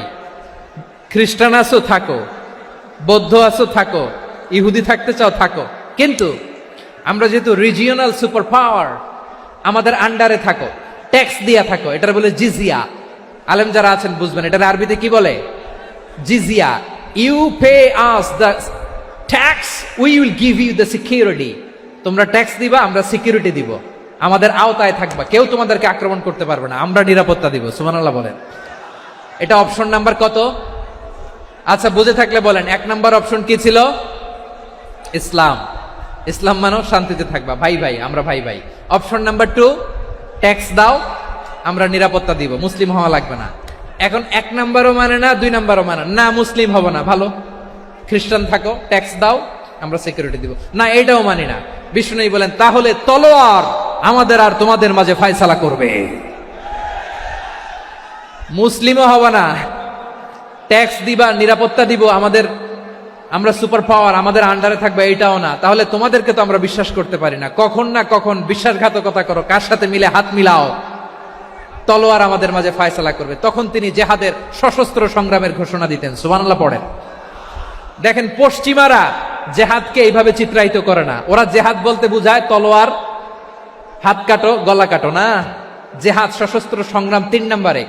অধিকাংশ ক্ষেত্রেই বিশ্বনবীর সুন্দর আচরণ দেখে, আরে আমার নবীর যে নুরানি চেহারা, অনেকে তো কেবল সিরেফ চেহারাটা দেখেই কালিমা পড়ে মুসলমান হয়ে গিয়েছে। যারা মুসলিম হয় নাই তারা তাদের ইসলামেই বলবৎ ছিল, ট্যাক্স দিয়ে ইসলামের আন্ডারে ছিল। যারা এটাও মানে নাই ওইটাও মানে নাই, তাদের বিরুদ্ধে জেহাদ। বিষ্ণু ইসলাম 7ম হিজরিতে যখন খায়বার বিজয়ের পরে ইসলাম রিজিওনাল সুপার পাওয়ার হিসেবে আত্মপ্রকাশ করলো, বিশ্বনবী চিঠি লিখলেন অন্যান্য সুপার পাওয়ারের কাছে, রাষ্ট্রীয় চিঠি লেখে এক রাষ্ট্রপ্রধান আরেক রাষ্ট্রপ্রধানের কাছে, ঠিক কিনা বলেন? জানেন না আপনারা? এই যে 24-এর ছাত্র নাগরিক অভ্যুত্থানে, এই অভ্যুত্থান যখন শুরু হয়, আমি তখন সাউথ আফ্রিকাতে, একটা স্ট্যাটাস দিয়েছিলাম, কোটা নয় গোটা দেশ সংস্কার করা লাগবে। শুধু বাংলাদেশ নয়, সারা বিশ্বের বাংলা ভাষাভাষী লোকেরা এই আন্দোলনের সাথে সমর্থন তারা করেছে, এটাকে সাপোর্ট করেছে, তারা সমর্থন দিয়েছে। আমাদের ইউনাইটেড আরব আমিরাতের বাংলাদেশি ভাইয়েরা, তারা সেখানে রাস্তায় নেমে এসেছিল, জানেন? ওইখানে ডেমনস্ট্রেশন করা যায় না, সেখানকার সরকার তাদেরকে যাবজ্জীবন দিয়েছিল। তখন আমাদের এই যে প্রধান উপদেষ্টা ডক্টর মোহাম্মদ ইউনূস সরাসরি G2G বলে, এটারে G2G, government to government, G2G, উনি চিঠি লিখলেন যে তাদেরকে, ইউর হাইনেস, হে সম্মানিত আমির, আপনি আমার এই চিঠির কারণে আমার সম্মানে এই 53 জন বাংলাদেশিকে মাফ করে দেন। এই চিঠির বদৌলতে বেকসুর খালাস পেয়ে গিয়েছিল আমাদের ভাইরা। জানেন না এই ঘটনা আপনারা? তাহলে গভর্নমেন্ট টু গভর্নমেন্ট চিঠি দেওয়া হয়। 7ম হিজরিতে বিষ্ণু ইসলাম সব সুপার পাওয়ারের কাছে চিঠি দিলেন, রোমান সম্রাটের কাছে, পারস্য অধিপতির কাছে, মিশরের অধিপতির কাছে, সবার কাছে চিঠি লিখলেন। চিঠির ভাষা ছিল এরকম, মিন মুহাম্মাদিন রাসূলিল্লাহ ইলা মুকাওকিস আযীমিল কিবত, মুহাম্মদ রাসূলুল্লাহর পক্ষ থেকে মিশরের বাদশার কাছে, আসলিম তাসলাম, ইসলাম মানো, শান্তিতে থাকবা, সালামুন আলা মান ইত্তাবা আল হুদা, শান্তি তার জন্য যে হেদায়েতের অনুসরণ করে। সুবহানাল্লাহ পড়েন। তো এই চিঠি অনেকে ভালোভাবে রিসিভ করেছে, অনেকে এই চিঠি পাওয়ার পরে নবীর কাছে আবার ইন রিটার্ন উপহার পাঠিয়েছে। কি পাঠিয়েছে? উপহার। মিশরের বাদশা মুকাওকিস, তিনি বিশ্বনবীকে বিশাল এক উপহারের ডালি পাঠিয়েছেন। মিশরের বাদশা মুকাওকিস ছিলেন ধর্মে খ্রিস্টান। লালমনিরহাটের ভাইয়েরা আওয়াজ করে বলেন, মিশরের বাদশা ধর্মে কি ছিল? খ্রিস্টান। কি উপহার দিয়েছিল আমার নবীকে? শুনতে মনে চায়? আওয়াজ নাই লালমনিরহাটের গলায়। শুনতে মনে যায়? 1000 স্বর্ণ মুদ্রা, 1000 স্বর্ণ মুদ্রা। দুইটা খ্রিস্টান দাসী, একজনের নাম মারিয়া বিনতে শামউন আল কিবতিয়া, আরেকজনের নাম সিরিন বিনতে শামউন আল কিবতিয়া। একজন খ্রিস্টান দাস 20 থান কাপড় জামা বানানোর জন্য, আমরা নবী যেন সেলাই করে জামা বানাতে পারে এজন্য 20 থান কাপড়, 20 থান ফাইন গার্মেন্ট, সুবহানাল্লাহ পড়বেন না? এরপরে একটা গাধা যেটার নাম ছিল উফাইর, আর একটা খচ্চর, এটার নাম ছিল দুলদুল। খচ্চর চিনেন? গাধা আর ঘোড়ার ক্রসিং এ যে প্রাণীটা দুনিয়াতে আসে এটার খচ্চর বলে। তো এই যে সুপার পাওয়ার, খ্রিস্টান বাদশার কাছে নবী চিঠি লিখলেন, ওই খ্রিস্টান বাদশা আমার নবীকে উপহার দিল, বিশ্বনবী এই উপহারগুলো সানন্দে গ্রহণ করেছে। সুবহানাল্লাহ পড়বেন না?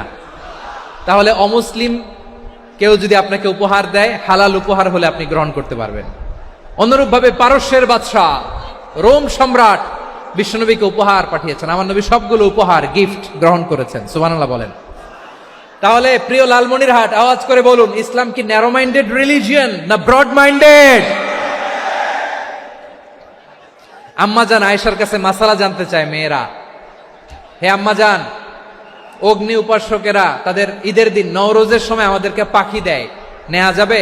উনি বললেন, ওরা জবাই করে দিলে নেওয়া যাবে না, কিন্তু ওরা যদি ফলমূল এরকম খাবার দেয় এগুলো নেওয়া যাবে। তার মানে অমুসলিমদের দেয়া উপহার এটা গ্রহণ করা যায়। সুবহানাল্লাহ বলেন। শুধু তাই নয়, বিষ্ণু ঈসা ইসলাম অমুসলিমদের সাথে আর্থিক লেনদেনও করেছেন, ফিনান্সিয়াল ডিলিং করেছেন।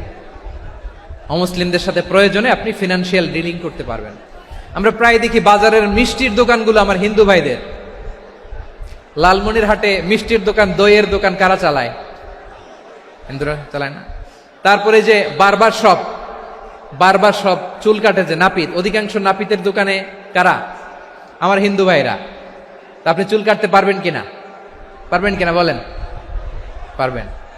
তার দোকান থেকে দই মিষ্টি কিনতে পারবেন কিনা? হ্যাঁ, আমার মুসলিম ভাইয়ের দোকান থাকলে ওইটারে আমি বেশি প্রায়োরিটি দিব, ঠিক কিনা? কিন্তু যদি তাদের সার্ভিস নিতে চান, প্রোডাক্ট নিতে চান, পারবেন। তার দলিল সহিহ বুখারী, আম্মা জান আয়েশা রাদিয়াল্লাহু তাআলা আনহা বলেন, ইশতারা রাসূলুল্লাহ সাল্লাল্লাহু আলাইহি ওয়াসাল্লাম মিন ইয়াহুদিয়িন তুআমান ওয়া রাহানাহু দিরআহু মিন হাদিদ। রাসূল সাল্লাল্লাহু আলাইহি ওয়াসাল্লাম এক ইহুদির কাছ থেকে, কার কাছ থেকে? সবাই বলে নাই, কার কাছ থেকে? আমার নবী, পেয়ারা নবী এক ইহুদির কাছ থেকে জব কিনেছিল, জব, বার্লি, যেটা দিয়ে রুটি বানায়।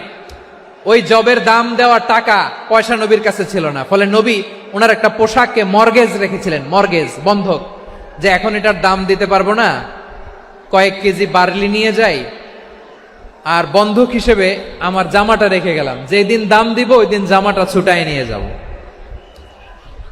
সুবহানাল্লাহ পড়বেন না? বাকিতে নিছিলেন, বাকিতে।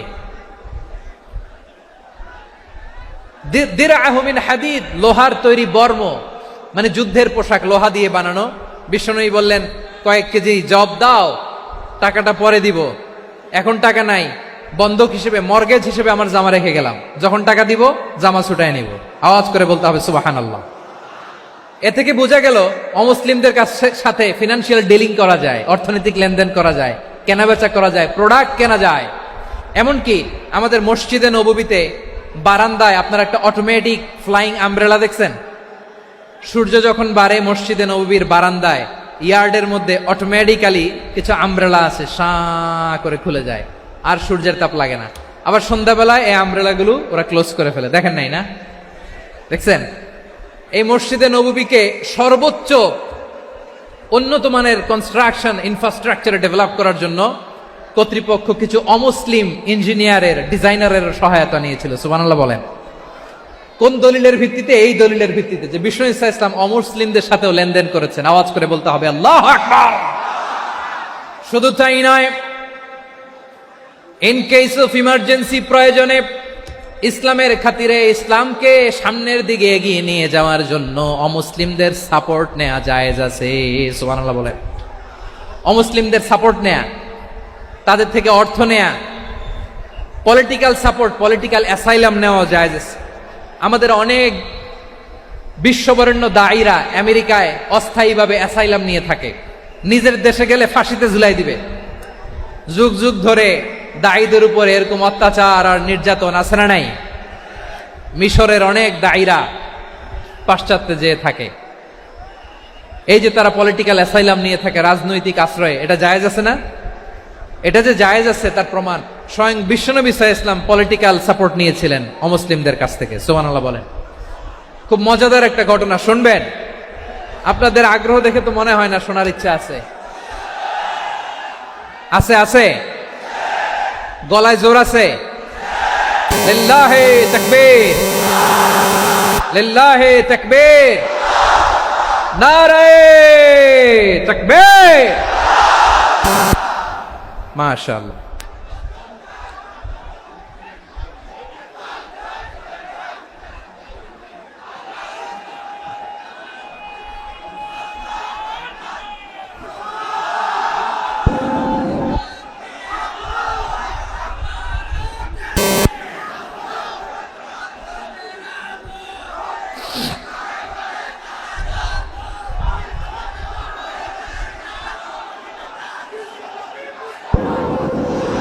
মাশাআল্লাহ মাশাআল্লাহ। থামুন থামুন আমার ভাইরা, বিশ্বনবীর বয়স তখন প্রায় 51 বছর। কত বছর? বিশ্বনবীর সবচেয়ে কাছের মানুষ খাদিজা রাদিয়াল্লাহু তাআলা আনহা ইন্তেকাল করেছেন। বিশ্বনবী বড্ড কষ্ট পেলেন, হৃদয়টা ভেঙে খান খান।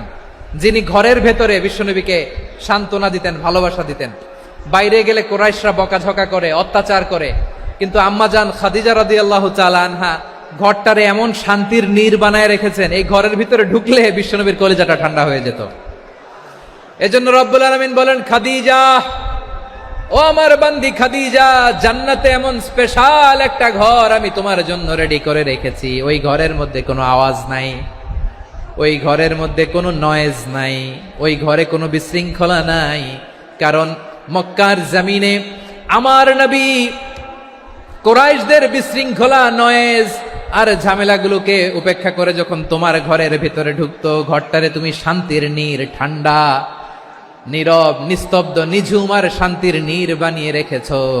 এজন্য জান্নাতে স্পেশাল একটা শান্তির নীড় আমি তোমারে উপহার দেব।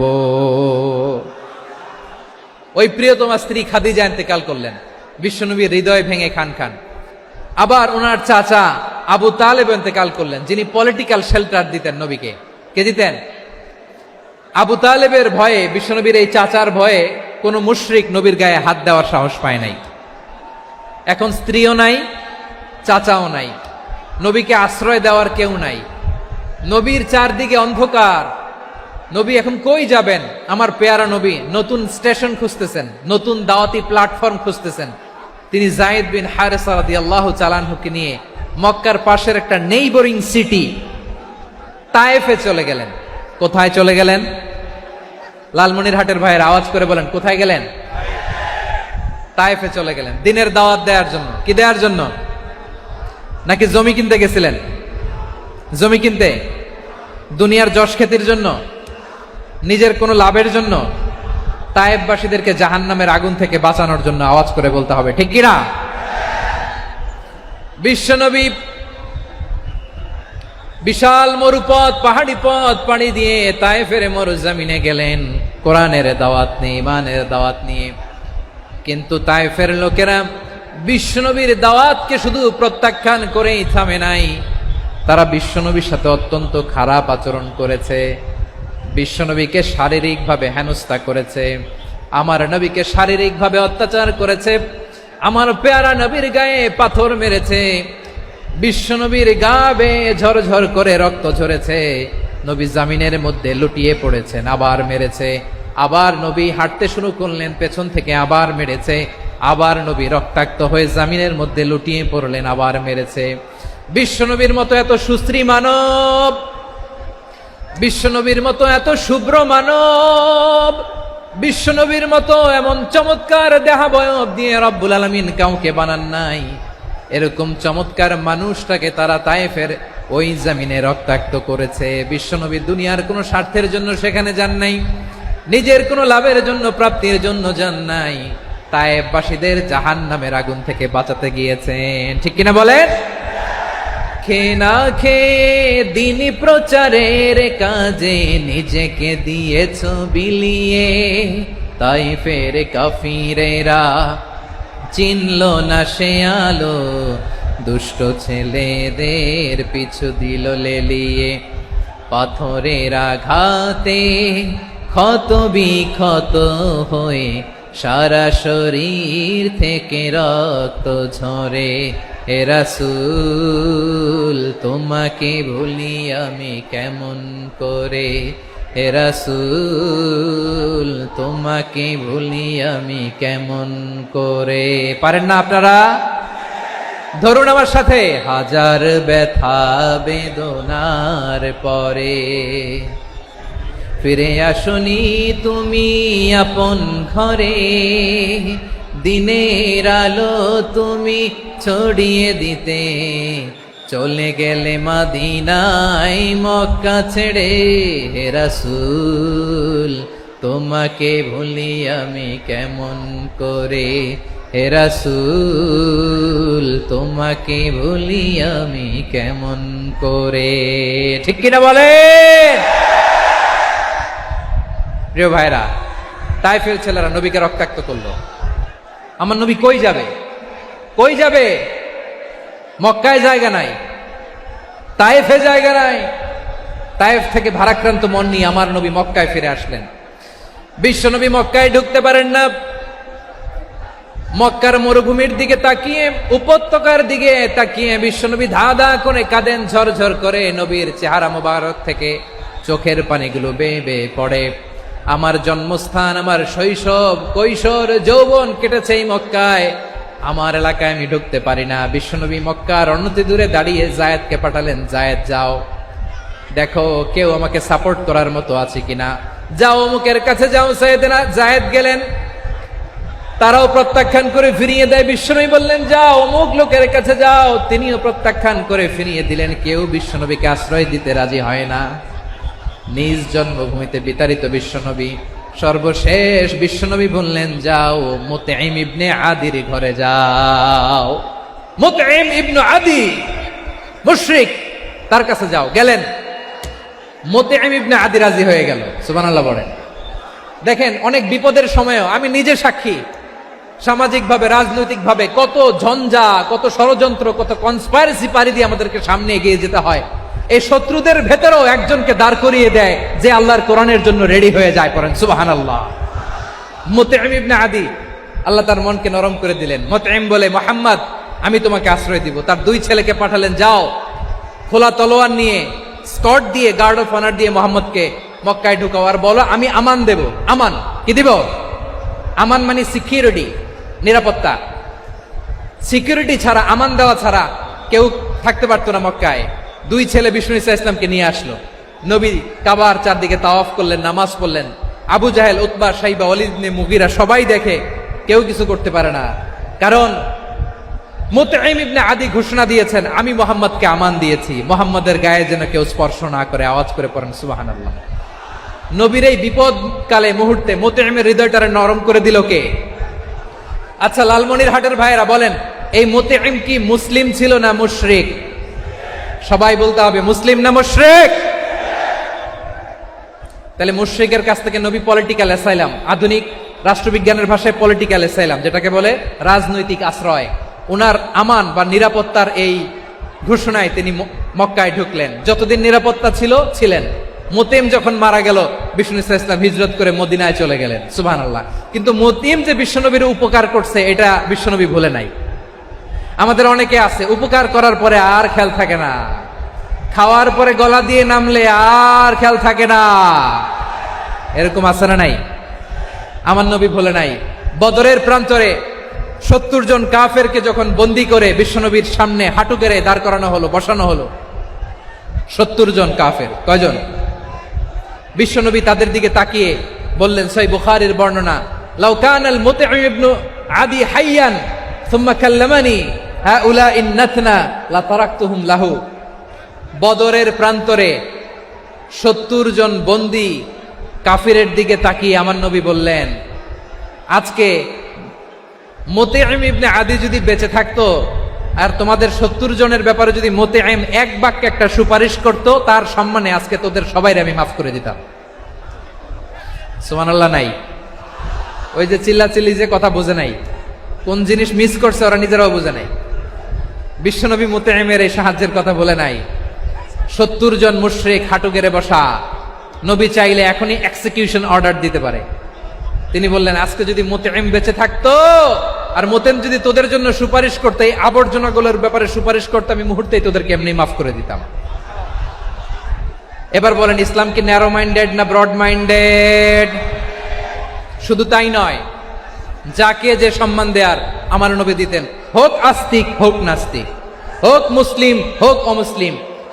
বিষ্ণু ইসলাম যখন রোমান সম্রাটের কাছে চিঠি লিখেছেন, আমার প্রিয় লালমনিরহাটের ভাইরা, অল্প কয়েক মিনিট কয়েকটা জরুরি কথা বলবো, এদিকে তাকান, এদিকে তাকান। রোমান সম্রাটের কাছে বিশ্বনবী যখন চিঠি লিখলেন মিন মুহাম্মদ রাসূলিল্লাহ ইলা হিরাকলা আযীমির রোম, মুহাম্মদের পক্ষ থেকে হিরাক্লিয়াসের কাছে, যিনি হচ্ছেন আযীমির রোম। এটা নবী নিজ থেকে বানায় লিখছেন, অতিরিক্ত সম্মান দিয়ে। কোন রাষ্ট্রপ্রধান যখন আসে তাদেরকে আমরা কি বলি জানেন? তার নামের শেষে HE এটা লিখতে হয়, H.E. মানে হিজ এক্সেলেন্সি। কি লেখে? হিজ এক্সেলেন্টি, অথবা ইউর হাইনেস, ইউর ম্যাজেস্টি। দেখেন, বিশ্বনবী সাল্লাল্লাহু আলাইহি ওয়াসাল্লাম সব নবীদেরও নবী, তিনি একজন মুশরিক খ্রিস্টান সম্রাট রোমান সম্রাটের কাছে চিঠি লিখতে যায়, লিখতেছে ইলা হিরাকলা আযীমির রোম, হিরাক্লিয়াসের কাছে আমার চিঠি, যিনি রোমের আযীম, হিজ হাইনেস, মানে রোমের অনেক সম্মানিত এক বাহাদুর। আওয়াজ করে বলেন সুবহানাল্লাহ। তার মানে যাকে যে সম্মান দেয়ার এটা বিশ্বনবী দিতেন। এমনকি যেই ইহুদিরা ভালো ছিল, এই ইহুদিদেরও প্রশংসা করেছেন বিশ্বনবী মুহাম্মদুর রাসূলুল্লাহ সাল্লাল্লাহু আলাইহি ওয়াসাল্লাম। এক ইহুদির প্রশংসা করেছেন বিশ্বনবী। ইহুদির কার? আমি তো আমার ভাইয়ের প্রশংসা করি না, আমি তো এক আলেম আরেক আলেমরে স্পেস দেই না, আমি তো এক দায়ী আরেক দায়ীর সাথে বসতে চাই না। আমার নবী ইহুদির প্রশংসা করে। কার প্রশংসা? ওই ইহুদির নাম ছিল মুখাইরেক। সিরাত গ্রন্থ ঘাটলে পাবেন। তিনি বলেছেন, মুখাইরেক খাইরু ইয়াহুদ, Mukhayriq is the best of the Jews. জুইশদের মধ্যে সে সবচেয়ে ভালো। কেন প্রশংসা করলেন তার? এর কারণ মদিনা চার্টারে কথা ছিল সব ধর্মের মুসলিম, মুশরিক, ইহুদিরা মিলে মদিনাকে রক্ষা করবে। কিন্তু তৃতীয় হিজরিতে যখন উহুদের যুদ্ধ শুরু হলো, সবার কথা ছিল যেই আক্রমণ করে আমরা মদিনাকে বাঁচাবো। কোন শহরকে বাঁচাবো? মদিনাকে। কিন্তু কুরাইশরা যখন অ্যাটাক করলো, ইহুদিরা আর আসে না, ইহুদিরা আর বেরোয় না। বিষ্ণু বললেন, ওহে ইহুদিরা, তোমরা না চুক্তি করলে আমার সাথে যে মদিনা বাঁচাতে সবাই ঝাঁপিয়ে পড়বো, আসো। একটা ইহুদিও বেরোয় না, কেউ আসে নাই সেদিন, একজন ছাড়া। তার নাম মুখাইরেক। তার নাম কি? মুখাইরেক বাহাদুরের মতো ঘোড়সাওয়ার হয়ে বেরিয়ে গেলেন এবং বললেন, গোটা ইহুদি সাম্রাজ্যের একজনও যদি না আসে, আমি মুখাইরেককে কেউ ঘরে আটকে রাখতে পারবে না। বেরিয়ে আসলেন, এসে বললেন, আমি মুহাম্মদের পক্ষে যুদ্ধ করব। আমি মারা গেলে আমার সম্পদ আমার উত্তরাধিকারীরা পাবে না, আমার সম্পদ তোমরা মুহাম্মদকে দিয়ে দিবা। সুবহানাল্লাহ বলেন। উহুদের ময়দানে 70 জন মুসলমান শহীদ হলো। এই ইহুদি, সেও মুসলমানের পক্ষে যুদ্ধ করে নিহত হলো। সুবহানাল্লাহ বলেন। মুসলিমদের লাশ যখন নিয়ে আসা হলো, এই মুখাইরিকের লাশও নিয়ে আসা হলো। মুসলিমদের লাশের পাশে মুখাইরিকের লাশ দেখে বিশ্বনবী মুখাইরিকের প্রতি অনেক খুশি হলেন। আর বিশ্বনবী খুশি হয়ে বললেন, মুখাইরিক খায়রু ইয়াহুদ, মুখাইরিক যদিও তুমি ইহুদি, তারপরে তুমি সব ইহুদিদের মধ্যে সেরা ইহুদি। পড়েন সুবহানাল্লাহ। আমার নবী ইহুদিকেও সম্মান দিতে কার্পণ্য করে নাই। আওয়াজ করে বলেন আল্লাহু আকবার। প্রিয় ভাইরা, এবার সর্বশেষ আওয়াজ করে বলেন, ইসলাম কি ন্যারো মাইন্ডেড নাকি ব্রড মাইন্ডেড? সবাই বলেন, ন্যারো মাইন্ডেড না ব্রড মাইন্ডেড?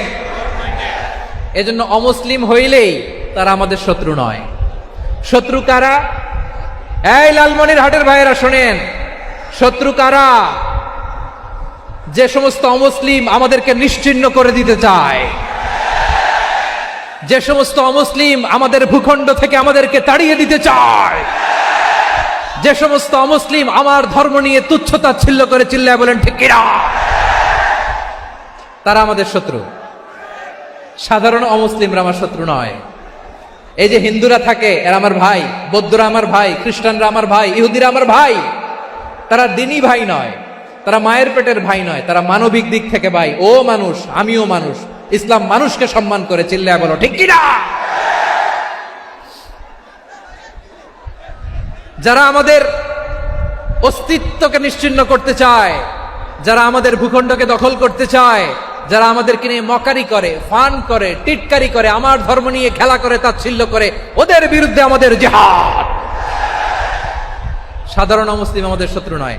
আপনি জানেন নিউ ইয়র্কে, আমি তো নিউ ইয়র্কে ছিলাম অনেকদিন, ওখানে ফিলিস্তিনিদের পক্ষে যখন আমরা মিছিল করেছি, অনেক ইহুদি আমাদের সাথে মিছিলে দাঁড়িয়েছে। কারণ ওরাও জানে এই ভূখণ্ড ফিলিস্তিনিদের ভূখণ্ড। আওয়াজ করে বলো লালমনিরহাট ঠিক কিনা। ইসরায়েলের রাজধানী খোদ তেল আবিবে অনেক ইহুদিরা বেঞ্জামিন নেতানিয়াহু তার বিরুদ্ধে মিছিল করেছে।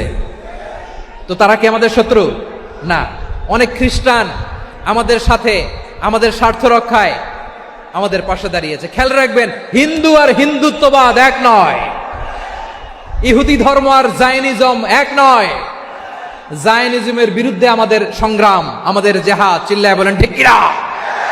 এই যে ফিলিস্তিনের ভাইয়েরা, তারা তাদের স্বাধীনতা সংগ্রামের জন্য লড়াই করছে, করে যাচ্ছে, আমরা এটাকে সমর্থন জানাই, চিল্লায় বলো ঠিক কিনা। কাশ্মীরের ভাইয়েরা স্বাধীনতার জন্য সংগ্রাম করছে, আমরা সেই সংগ্রামকে সমর্থন জানাই, আওয়াজ করে বলো ঠিক কিনা। যারাই আমাদের ইসলামকে নিশ্চিহ্ন করতে চায় তাদের বিরুদ্ধে আমাদের সংগ্রাম, আওয়াজ করে বলতে হবে ঠিক কিনা। ওই সমস্ত দুর্বৃত্তদের সাথে আমাদের কোনো সম্পর্ক নাই। আমরা যদি ঐক্যবদ্ধ থাকতে পারি, ওই দুর্বৃত্তরা চান্স পাবে না। আমরা ঐক্যবদ্ধ থাকতে রাজি আছি। লালমনিরহাটের ভাইয়েরা, আমরা ঐক্যবদ্ধ থাকলে ওই দুর্বৃত্তদের কালো হাত ভেঙে দিতে আমাদের সময় লাগবে না। তাদের কালো হাত ভেঙে দিতে রাজি আছে মুসলমান? কারা কারা রাজি? দু হাত তুলে দেখাও।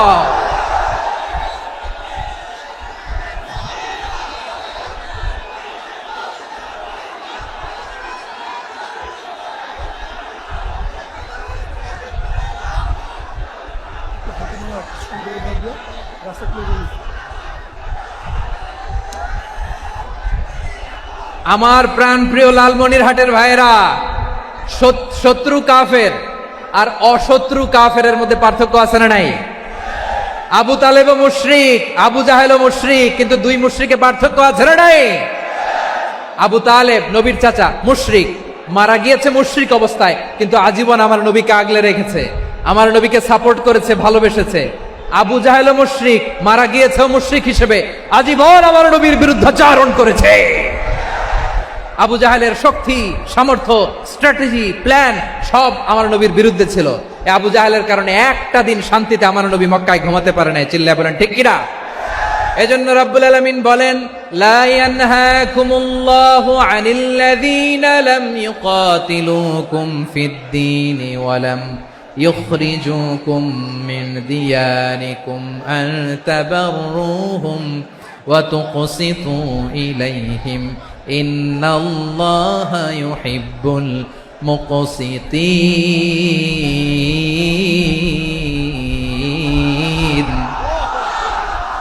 আল্লাহ বলে, গোলামেরা শোনো শোনো, যে সমস্ত অমুসলিম তোমাদের সাথে ধর্মযুদ্ধে লিপ্ত হয় না, তোমাদের বিরুদ্ধে যে সমস্ত অমুসলিম অস্ত্র ধরে না, যে সমস্ত অমুসলিম তোমাদেরকে তোমাদের জন্মস্থান থেকে, ভূখণ্ড থেকে তাড়িয়ে দেয় না, তাদের সাথে ভালো আচরণ করতে আমি আল্লাহ নিষেধ করি নাই।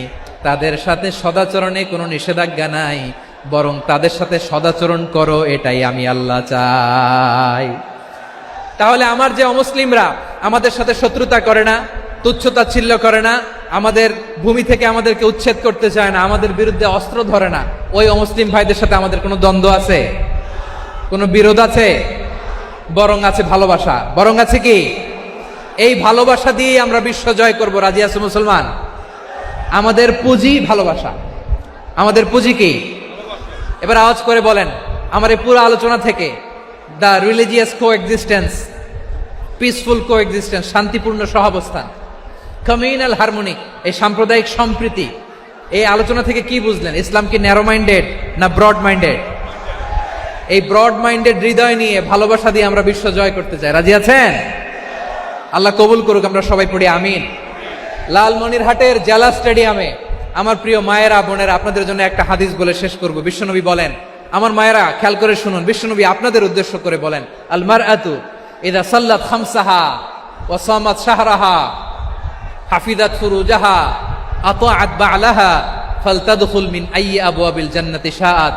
বিশ্বনবী বলেন, ও রমণীরা, ও নারীরা, যে সমস্ত নারী এই 4টা কাজ করবে, এই 4টা কাজের গ্যারান্টি দিবে, তাদেরকে জান্নাতের 8টা দরজার গ্যারান্টি দেয়া হবে। কি 4টা কাজ? 1 নম্বর, আল মারআতু ইযা সাল্লাত খামসাহা, যে নারী 5 ওয়াক্ত নামাজ পড়ে। কি করে? জেলা স্টেডিয়ামে অবস্থানরত আমার নারীরা বোনেরা, বিশ্বনবী আপনাদেরকে 4টা কাজের কথা বলেছেন, খুব বেশি না। 4টা করলে 8 জান্নাতের দরজা সব খোলা। কোনটা দিয়ে যাবেন? যেটা দিয়ে মনে চায়। 1 নাম্বার 5 ওয়াক্ত নামাজ। আমার বোনেরা জোহরের নামাজ পড়তে পড়তে এটা আসরে নিয়ে যায়, আসর পড়তে পড়তে এটা মাগরিবে নিয়ে যায়। এরকম আসরা নাই? লালমনিরহাটে হয়তো নাই। আমার বোনেরা এটা করবেন না। ইন্নাস সালাতা কানাত আলাল মুমিনিনা কিতাবাম মাওকুতা, সময় মতো পড়বেন। সামাত শাহরা, রমাদানের রোজাগুলো রাখবেন। হাফিজাত ফুরুজাহা, যে নারী তার চরিত্রকে হেফাজত করে, তার প্রাইভেট হেফাজত করে, তার লজ্জাস্থান হেফাজত করে। ও মায়েরা, আপনার এই গর্ভ যে কত দামি আপনি জানেন না। আপনার এই গর্ভ থেকে জন্মাবে আগামীর সালাহুদ্দিন আল আইয়ুবী। আপনার গর্ভ থেকেই জন্মাবে ইমাম আল মাহদি আল মুনতাদার। আপনার পেট থেকে জন্মাবে আবু সাইদের মতো বীর সৈনিক। আপনার পেট থেকে জন্মাবে মুগ্ধের মতো বীর মুজাহিদ। আপনি জানেন না কে আসবে আপনার পেট থেকে। সময়টাকে কাজে লাগান, ইসলামকে বুঝেন, মানেন, আমাদের ইসলামিক লেকচারগুলো শোনেন। আমরা যে বার্তাগুলো, ইনস্ট্রাকশনগুলো, দিক নির্দেশনাগুলো আপনাদের খেদমতে রাখি, এগুলো মেনে চলুন। আপনিই পারেন আপনার ঘরটাকে জান্নাতের টুকরা বানাতে। একটা family, it's a very big institution and you are the MD, the managing director of this institution. চিল্লায় বলেন ঠিক কিনা? চাইলেই পারেন ঘরটারে জান্নাতের টুকরা বানাতে। 5 ওয়াক্ত সালাত, রমাদানের রোজা, নিজের চরিত্রের হেফাজত, ও আতাআত বা'লাহা, স্বামীর আনুগত্য। এটাতে অনেকে ভুল করে থাকে। হায় রে আমার বোনেরা, স্বামীর আনুগত্যকে এটা নিজের অপমান মনে করবেন না। আপনার স্বামী আপনার সবচেয়ে বড় গার্ডিয়ান, তিনি আপনার সবচেয়ে ভালো চায়। নারী কখনো গার্ডিয়ানশিপের বাইরে থাকতে পারে না। হয় আপনি বাবার গার্ডিয়ানশিপের ভেতরে, বাপ না থাকলে ভাই আপনার গার্ডিয়ান, ভাই না থাকলে চাচা গার্ডিয়ান, বিয়ের পরে আপনার স্বামী আপনার গার্ডিয়ান। শরিয়া সম্মত স্বামীর আদেশগুলো আপনি মেনে চলবেন, কিন্তু শরিয়া বিরুদ্ধ কোনো আদেশ মানতে আপনি বাধ্য নয়। আওয়াজ করে বলুন সবাই ঠিক কিনা? এই 4টা কাজ যদি কোনো নারী করে, বিশ্বনবী বলেন জান্নাতের 8টা দরজা খোলা। তোমার যেটা দিয়ে মনে চায় সেটা দিয়ে জান্নাতে তুমি এন্ট্রি নিতে পারবা। আমরা এখানে লালমনিরহাটের সোহরাওয়ার্দী ময়দানে আজকে যেমন একত্রিত হতে পারলাম, আল্লাহর জান্নাতেও যেন একত্রিত হতে পারে। আল্লাহ তুমি তৌফিক দান করো।